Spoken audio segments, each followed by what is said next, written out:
Hi, how are you? It's Iris Claesson, and I am here today with a stupid question of the day.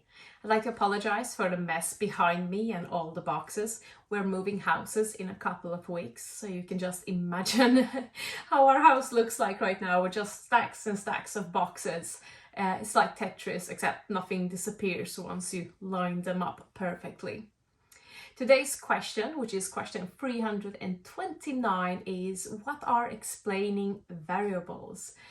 We usually say in programming that one of the hardest things about programming is naming things such as variables, classes, methods.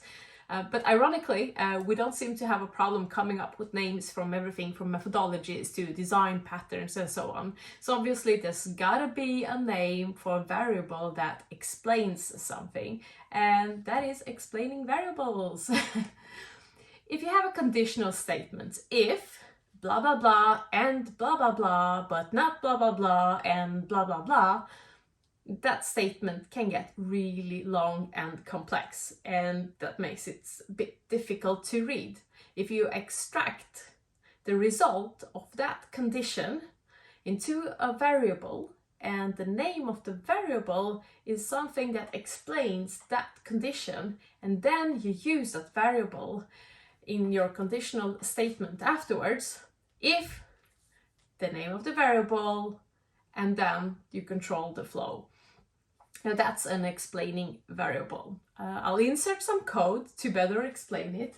Actually, I can look at the code here on the screen. An example I made is, for example, when you're dealing with numbers, it can get really difficult to follow. So say that if, and then you have a get total of order minus get discount plus shipping costs and something else, and it's above this sum, and then something happens. Now you could extract that into total amount is more than a limit.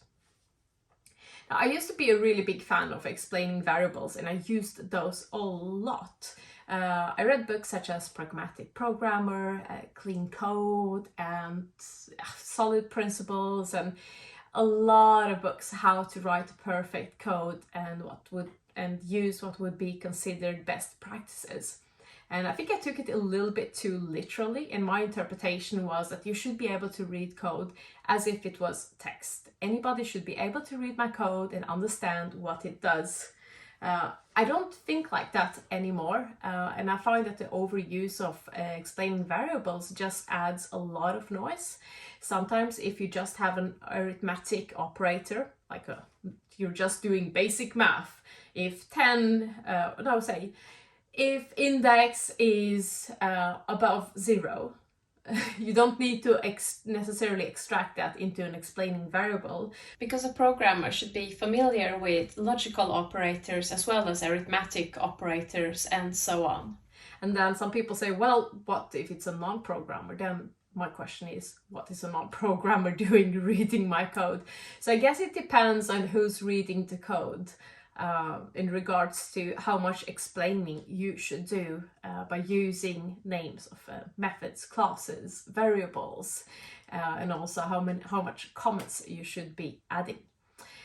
So anyways, that's that. Explaining variables. Nice to use when the code is quite complex. It can increase readability.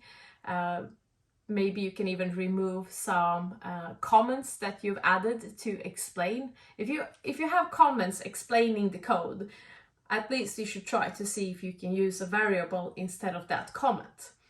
Because that makes it more likely that if you go and change that code, it's more likely that you're going to change the name of a variable than the actual comment. Comments are so easy to ignore, and comments can absolutely lie. So with that said, thank you for listening. Let me know your thoughts on explaining variables and over-explaining code, and I'll make sure to upload a video very soon again. Thank you for watching. Bye!